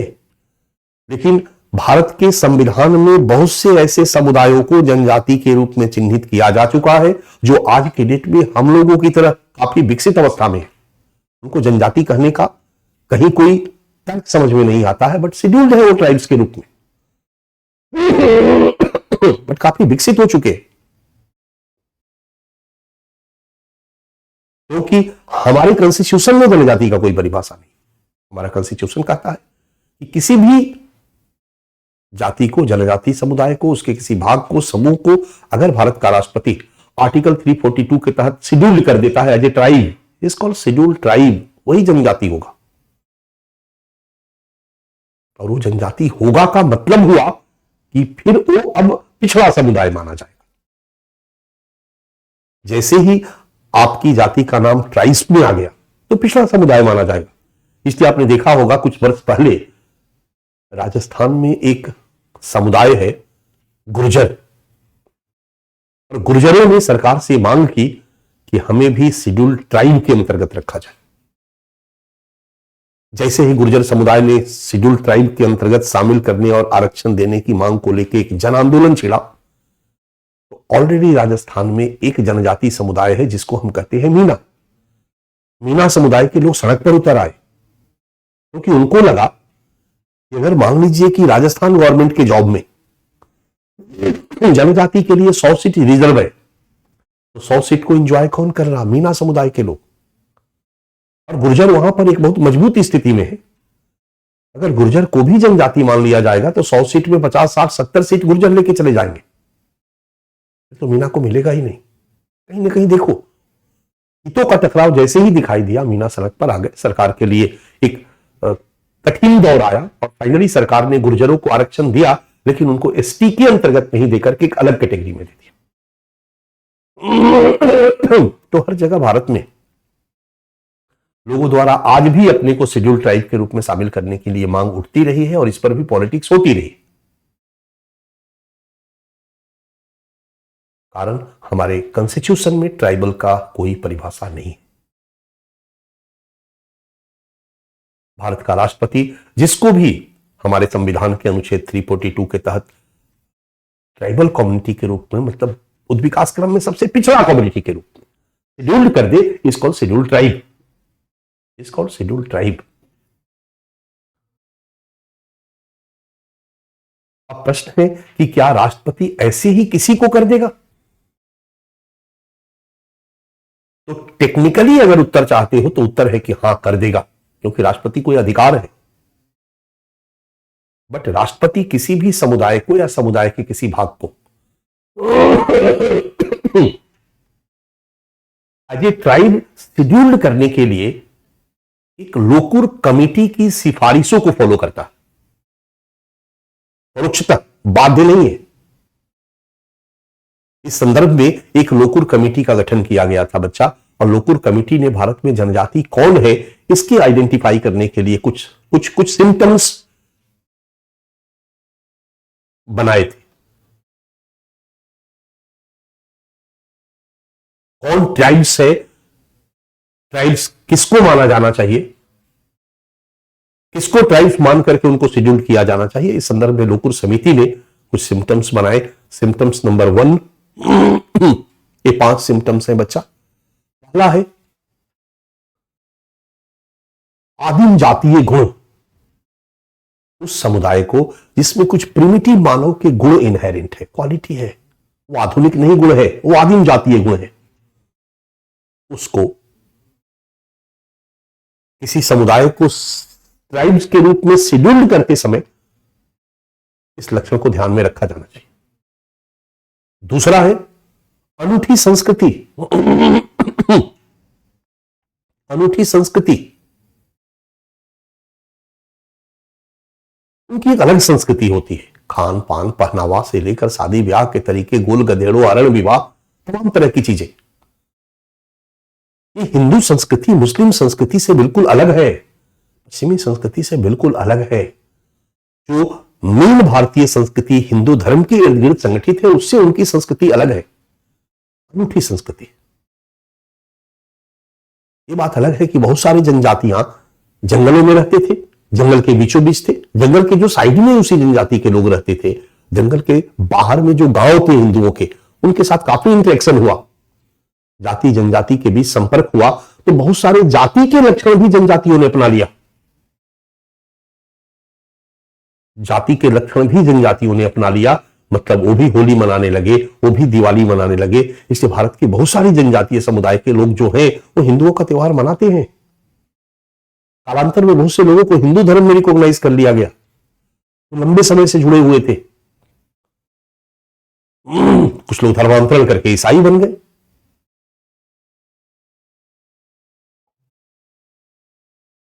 बट लोक समिति कहते हैं कि आदिम जातीय गुण, अनूठी संस्कृति, ये भी एक कैरेक्टर माना जा सकता है और किसी ट्राइब को शेड्यूल करते समय कंसीडर किया जाना चाहिए।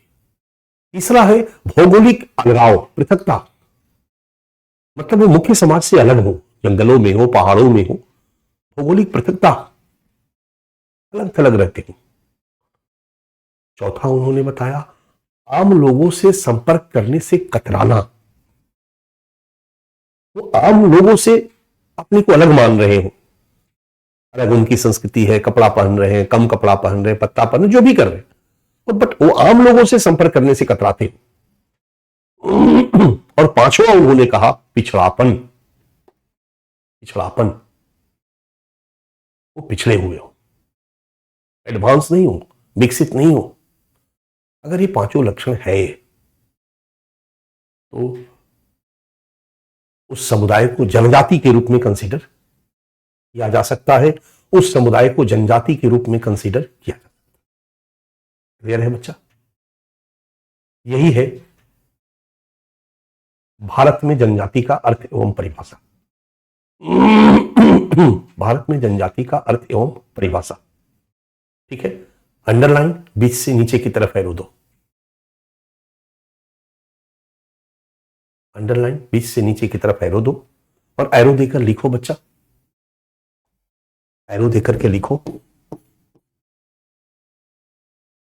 सामान्य अर्थों में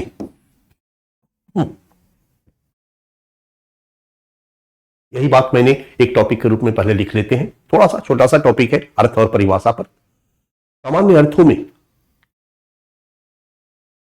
जनजाति, ब्रैकेट में ट्राइब्स, याद रहे, जनजाति, ट्राइब्स, वह पिछड़ा समुदाय है, वह पिछड़ा समुदाय है, कौमा, जिसको मानव समाज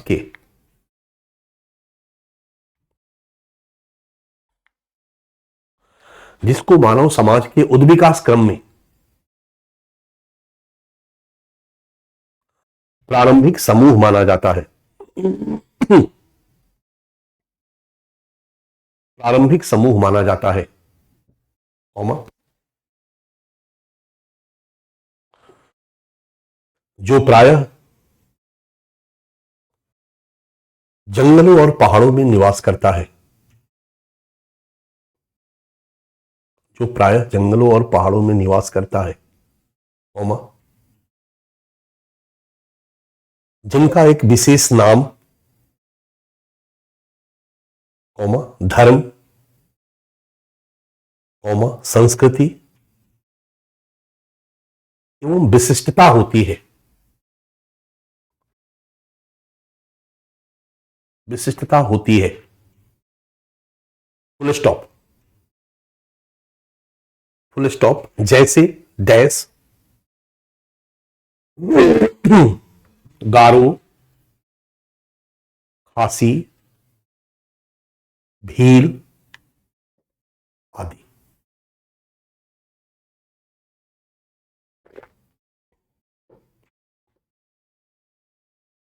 यह है जनजाति का एक सामान्य अर्थ। बीच से नीचे की तरफ एरो दीजिए,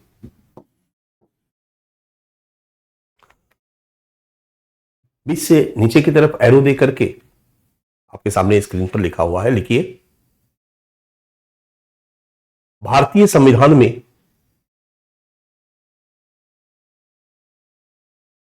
पॉइंट देने की जरूरत नहीं है, आप पैरा चेंज करके लिखते चलिए। भारतीय संविधान में जनजाति की कोई परिभाषा नहीं दी गई है।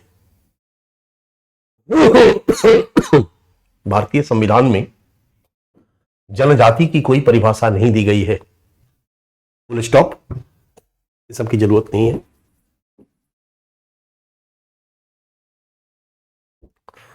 भारतीय संविधान के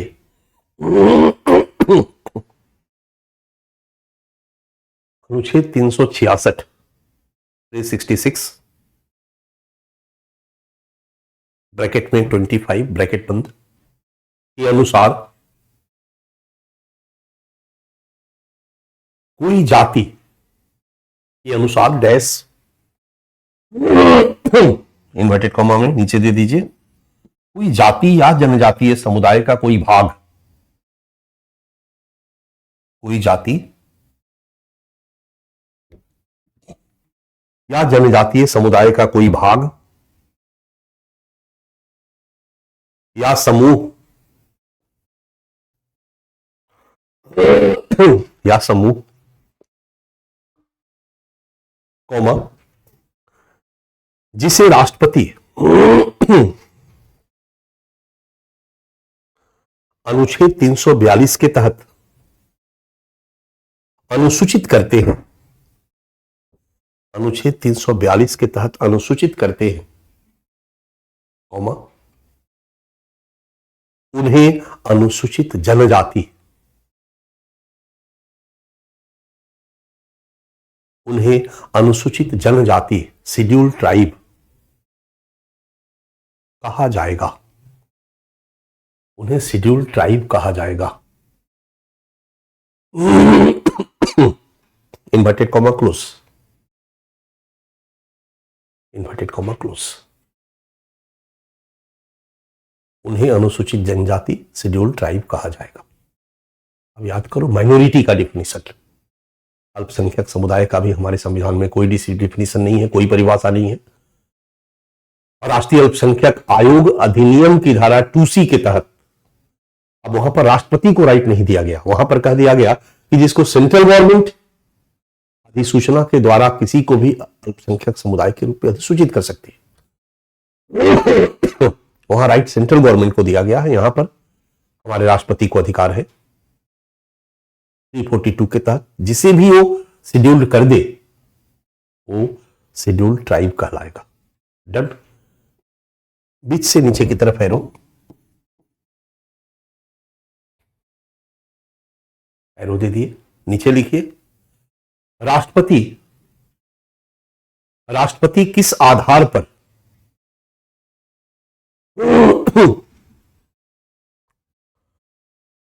राष्ट्रपति किस आधार पर, किस आधार पर किसी समुदाय को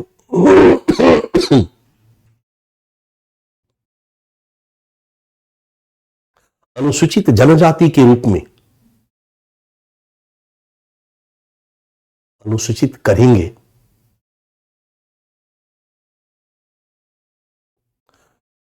इसके बारे में भी संविधान में कोई वर्णन नहीं मिलता है, इसके बारे में भी संविधान में कोई वर्णन नहीं मिलता है, कॉमा परंतु अभी तक इस संदर्भ में व्यवहारिक रूप से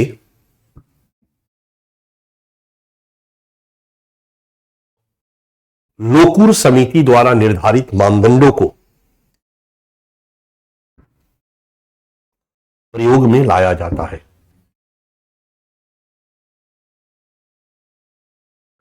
लोकूर समिति द्वारा निर्धारित मानदंडों को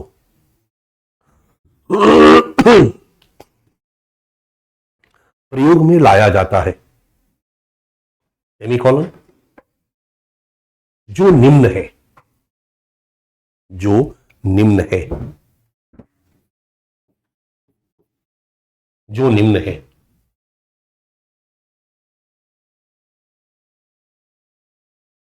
ठीक है, लिखिए पहला पॉइंट आदिम जातीय गुण,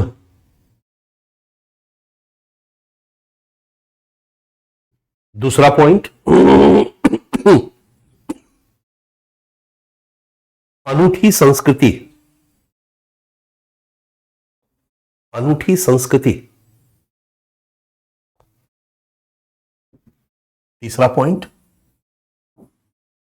भौगोलिक अलगाव, अलग थलग जंगलों पहाड़ों में भौगोलिक अलगाव। चौथा पॉइंट,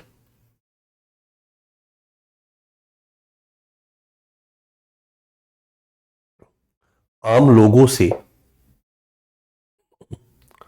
संपर्क करने से कतराना,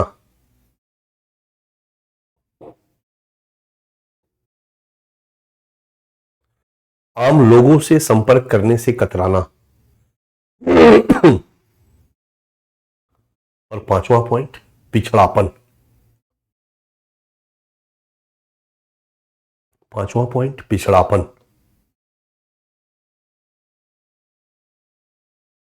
पांचवा पॉइंट, पिछड़ापन। यह है बच्चा भारत में जनजातियों की परिभाषा। क्लियर है? यही है ट्राइबल कम्युनिटी का डिफिनेशन। इसी आधार पर कोई भी समुदाय as a tribal community decide होता है हमारे सरकार के द्वारा। फ्रेश पेज पे जाइए और फ्रेश टॉपिक बनाइए। एक अगला टॉपिक है आपका, forms and geographical spread, distribution of Indian tribes. भारतीय जनजातियों का स्वरूप एवं भौगोलिक विस्तार। भारतीय जनजातियों का स्वरूप एवं भौगोलिक विस्तार।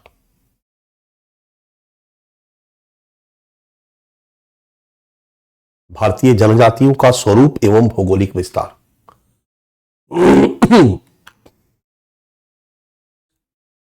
भारतीय जनजातियों का स्वरूप एवं भौगोलिक विस्तार। ठीक है, भारतीय जनजातियों का स्वरूप एवं भौगोलिक विस्तार।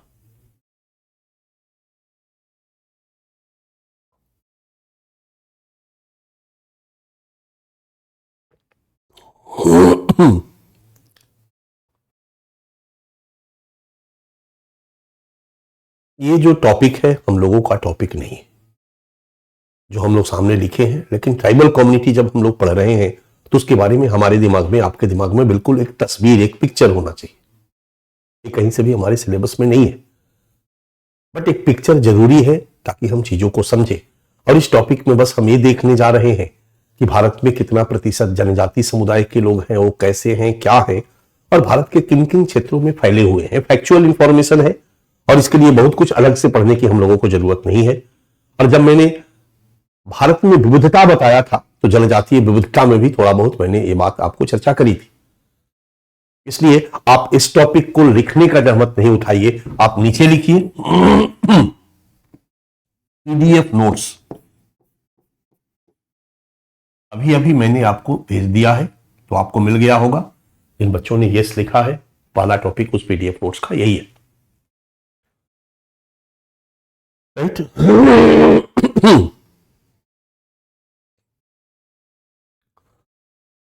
भारत में जब हम जनजाति की बात करते हैं बच्चा, ट्राइबल कम्युनिटी, तो टोटल पॉपुलेशन का लगभग 8.61% जो है वो ट्राइबल कम्युनिटी है। भारत की कुल आबादी का 8.61% जनजातियां। जनजातियां मतलब एज ए शेड्यूल्ड है वो ट्राइब्स के रूप में 8.61%। अगर हम 2011 का सेंसस कह रहा है कि 8.61% ट्राइबल कम्युनिटी है इंडिया में, जिसमें से जो 10.43 करोड़ है, 10.43 करोड़, 10.43 करोड़ पॉपुलेशन है ट्राइब्स का। 8.6% इनकी आबादी है और 10.4% इनका टोटल पॉपुलेशन में कंट्रीब्यूशन है। लगभग 10.5 करोड़ के आसपास भारतीय समाज में जनजातीय समाज के लोग हैं, 10.5 करोड़। ठीक है, अब जिन जनजातियों को शेड्यूल्ड किया गया है as a scheduled caste, scheduled tribe, तो 705 जनजातियों को शेड्यूल किया गया। यानी भारत में 705 समुदायों को as a scheduled, as a tribes consider किया गया। अगर हम शेड्यूल्ड ट्राइब्स की लिस्ट देखें तो उसमें 705 समुदायों को शामिल किया गया। कालांतर में महसूस किया गया बच्चा, अभी अभी हम लोग आरक्षण पर बात कर रहे थे कि शेड्यूल्ड ट्राइब में भी कुछ शेड्यूल्ड ट्राइब है जो काफी एडवांस हो गए, काफी विकास हो चुका है अपने 75 वर्षों की इस विकास यात्रा में, जबकि कुछ ऐसे हैं जो अभी भी काफी पिछड़े हुए। उनकी लिस्ट बनाई जानी चाहिए और इस तरह से विशेष रूप से कमजोर जनजाति का एक अलग लिस्ट बनाया गया और इसमें 705 में से 75 समुदायों को, जनजातियों को अलग कर दिया गया। यानी टोटल 705 समुदाय ट्राइब्स के रूप में शेड्यूल्ड हैं राष्ट्रपति के द्वारा। 705 में से 75 जो हैं उनकी एक अलग कैटेगरी बना दी गई है जिसको हम पीवीटीजी कहते हैं, जिसको हम विशेष रूप से कमजोर जनजाति,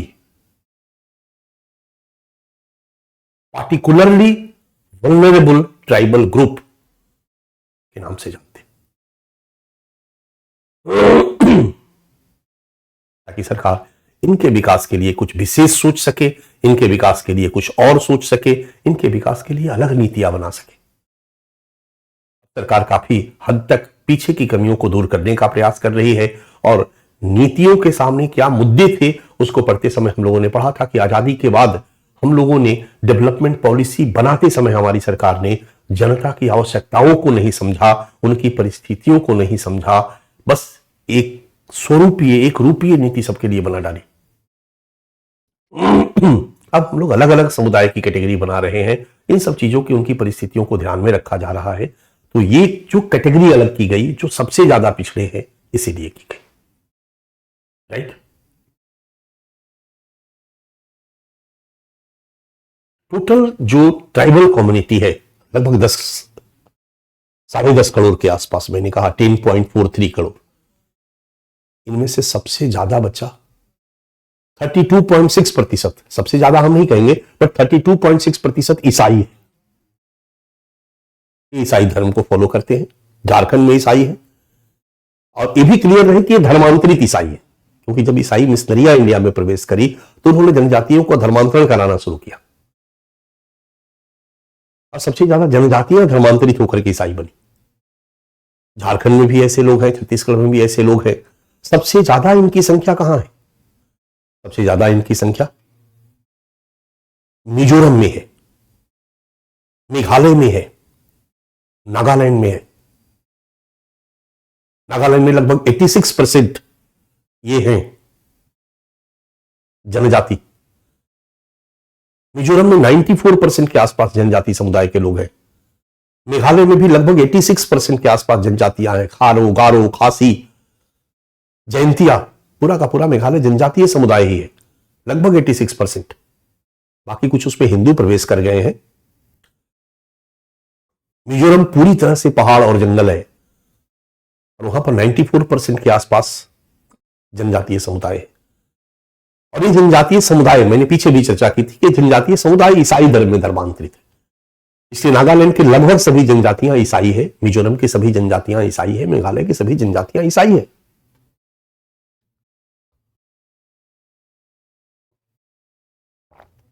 ये जनजातीय समुदाय के लोग हैं। लक्षद्वीप में भी जनजातियां, ये बात अलग है कि ये धर्मांतरित होकर के ईसाई नहीं, मुस्लिम है। 96% के आसपास पॉपुलेशन जो है लक्षद्वीप का, वो मुस्लिम कम्युनिटी से जुड़ा हुआ है और ये ट्राइबल कम्युनिटी के लोग हैं।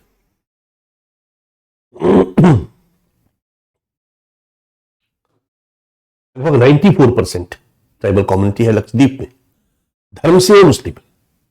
94% मिजोरम है, धर्म से वो ईसाई है। नागालैंड 86%, मेघालय 86%। इसके बाद अगर आप देखोगे तो अरुणाचल प्रदेश में भी है, लगभग 50% के आसपास ईसाई अरुणाचल प्रदेश में है जो जनजातियां हैं। उसी तरीके से आप देखोगे तो लगभग 45-50% के आसपास मणिपुर में भी ये जनजातियां हैं। ये जनजातियां ईसाई धर्म को ग्रहण किए हुए हैं। ये है भारत में जनजातियां। 10 करोड़ में से 2011 का सेंसस कहता है कि 1 करोड़ जनजातियां अब शहरों में रहने लगी है। इसका मतलब है कि जनजातियों का विकास हुआ है। शुरू से देखा जाए तो वही जनजातियां कुछ तो हिंदू समाज के संपर्क में आकर के इनका उत्थान हुआ, कुछ औद्योगिकरण के बाद जनजातियां शहर से अपने जंगलों से बाहर निकली और शहरों में जाकर रहने लगी और मजदूरी के रूप में फिर पढ़ाई लिखाई, आरक्षण का लाभ और 75 वर्षों में रिजर्वेशन का लाभ लेकर के कई अच्छे अच्छे पदों पे काबिज है।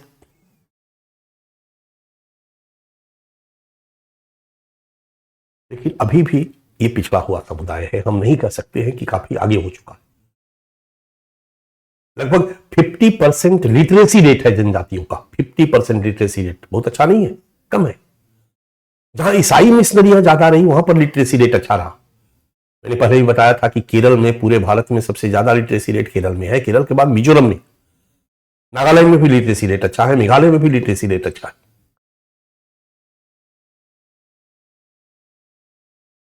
और याद रखना, ये जनजातियां बहुत ज्यादा पितृसत्तात्मक समाज नहीं रही है।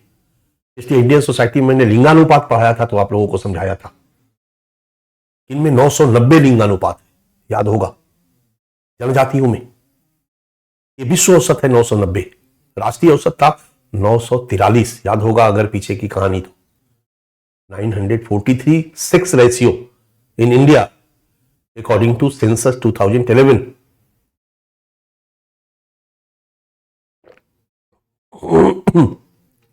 ये है भारत में जनजातियां। इनका भौगोलिक विस्तार अगर हम देखते हैं तो कुछ साउथ की, कुछ नॉर्थ की, अगर आप चाहें तो ये 4 कैटेगरी बेस्ट है जिसके आधार पर हम देख सकते हैं। नॉर्थ में कुछ जनजातियां हैं, कुछ साउथ में जनजातियां हैं और कुछ मध्य में जनजातियां हैं। मध्य में झारखंड है, छत्तीसगढ़ है, मध्य प्रदेश है, आंध्र प्रदेश है, नहीं मध्य प्रदेश आ जाएगा, ये मध्य वाला है।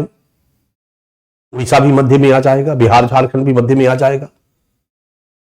इस तरीके से जनजातियां अलग अलग इलाकों में फंसी हुई है। पंजाब, हरियाणा, चंडीगढ़, दिल्ली में जनजाति है ही नहीं।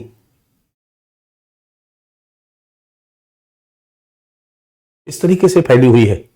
झारखंड में चले जाओगे तो मुंडा है, हो है, ओरांव है, संथाल है, बिरहूर है, ये सब जनजातियां झारखंड में है। मध्य प्रदेश में गोंड है, छत्तीसगढ़ में गोंड है, कुरकू है, छत्तीसगढ़ मध्य प्रदेश सटा हुआ है, बैगा है, ये सब छत्तीसगढ़ और मध्य प्रदेश की जनजातियां। मध्य प्रदेश के पश्चिमी इलाकों में चले जाओगे, गुजरात से सटा हुआ, तो गुजरात में भील जनजाति है। खरिया वगैरह उत्तराखंड की जनजातियां हैं। टोडा वगैरह आंध्र प्रदेश की जनजातियां हैं। साउथ में चले जाओगे, अंडमान निकोबार में ओंग है, अंडमानी है, जारवा है। जैसे ही नॉर्थ ईस्ट में जाते हो तो ढेर सारी जनजातियां हैं। खासी है, गारो है, जयंतिया है, ये तो मेघालय में ही है। इसके बाद दिमसा है, करवी है, ये असम में है, बोडो है, असम में है। 3 मुख्य जनजातीय समुदाय असम में है, बोडो, दिमसा, करवी। नागा नागालैंड की जनजाति है। कुकी मुख्यतः मणिपुर की जनजाति समुदाय है। मिजो जनजाति मिजोरम की प्रमुख जनजाति समुदाय है। इस तरीके से जनजाति समुदाय का जो भौगोलिक विस्तार है इसी तरह से है। अगर हम इन भौगोलिक विस्तार को राज्य के हिसाब से देखने लगे बच्चा, तो सबसे ज्यादा जनजातियां मिजोरम में है, लक्षद्वीप में है, नागालैंड में है, मेघालय में है। इसके बाद कुछ बची हुई जो है, सबसे कम में अगर देखोगे तो उत्तर प्रदेश में है, तमिलनाडु में है, बिहार में है, केरल में है।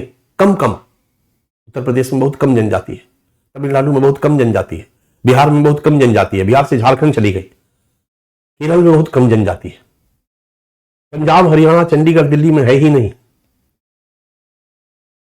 एवरेज में अगर हम देखते हैं तो झारखंड में है, जनजाति समुदाय झारखंड में है, छत्तीसगढ़ में है, मध्य प्रदेश में है, आंध्र प्रदेश में है, महाराष्ट्र में है, गुजरात में है, उड़ीसा में है, राजस्थान में है, नॉर्थ ईस्ट के स्टेट पे है। इस तरीके से भारत में जनजातियां फैली हुई है। यही है भारत में जनजातियों का स्वरूप और भौगोलिक विस्तार। एक नजर हम डाल देते हैं जो मैंने आपको दिया है। स्वरूप में जनजातीय समुदाय भारतीय समाज का एक प्रमुख अति संवेदनशील वर्ग है जो भारत के विभिन्न क्षेत्रों में निवास करती है। वर्तमान भारत में 705 समुदायों को, मैंने संख्या भी बता दिया है, कहीं आगे मैंने दिया होगा कि 10.43 करोड़ जनजातीय आबादी है। 8.61% ये टोटल पॉपुलेशन का परसेंटेज, ठीक है।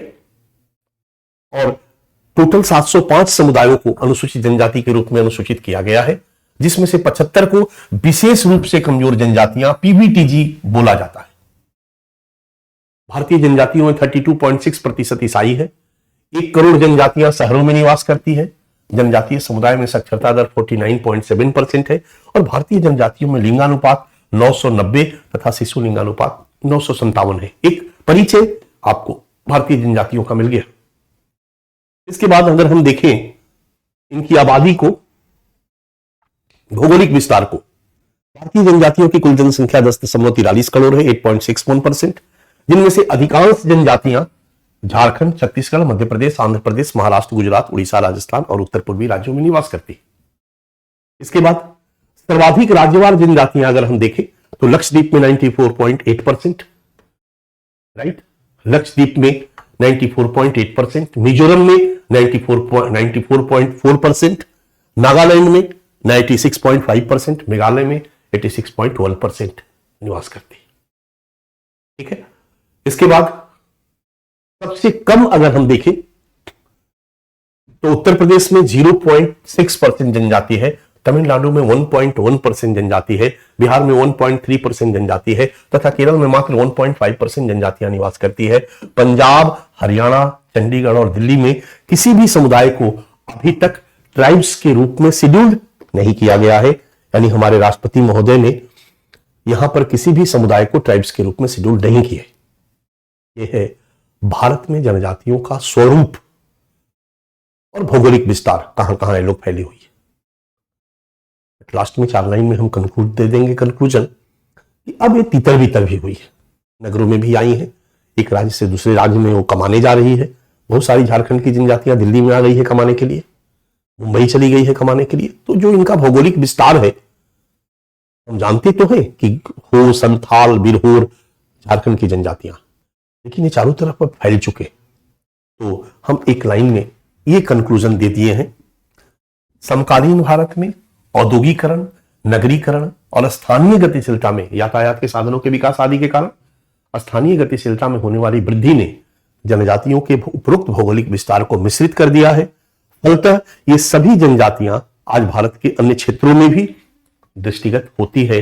युकांड से कि ये बिरहोर झारखंड में ही दिखाई देंगे, युकांड से कि संथाल, ओरांव हो झारखंड में ही दिखाई देंगे, ये भारत के अन्य क्षेत्रों में भी अब दिखाई देने लगे। ये है भारत में जनजातियों का एक प्रमुख, ठीक है। नेक्स्ट टॉपिक हमारा है समस्याएं, और समस्याएं भी हमारे सिलेबस का पार्ट नहीं है बच्चा, इसलिए इसको भी मैंने आपको पीडीएफ में दे दिया है, क्योंकि हमें तो योजनाएं पढ़नी है, हमें तो संवैधानिक और वैधानिक प्रयास पढ़ना है। तो वहां से हम लिखवाना शुरू करेंगे भारत में जनजातियों की प्रमुख समस्याएं, ठीक है। अब हमारे लिए जो टॉपिक है, इनकी क्या क्या समस्याएं हैं, फिर है कि इनके समस्या समाधान के लिए हमारी सरकार की क्या पॉलिसी रही है, क्या ट्राइबल पॉलिसी रही है, फिर है कि इनके समस्या समाधान के लिए हमारे संविधान में क्या प्रावधान है, इनके लिए क्या क्या हम लोगों ने कानून बनाया है, क्या क्या योजनाएं इनके लिए हम लोगों ने बनाई है। ये सारी चीजें हम लोग आगे पढ़ेंगे। तो आज हम क्लास को थोड़ा सा प्रॉब्लम हो रही है, यहीं पर बंद करते हैं और कल हम लोग क्लास को शुरू करते हैं यहीं से, जहां हम जनजातियों की कुछ समस्याओं की चर्चा कर लेंगे बच्चा लोग, और फिर समस्याओं के साथ हम इनके लिए किए गए प्रयास, नीतिगत प्रयास की चर्चा करेंगे। डन। So thank you. आज के लिए पहला दिन था जनजाति पर, तो थोड़ा सा हम लोगों ने ब्रीफ किया। अब हम कल से इस टॉपिक पर आ जाते हैं। तो thank you, thank you, thank you.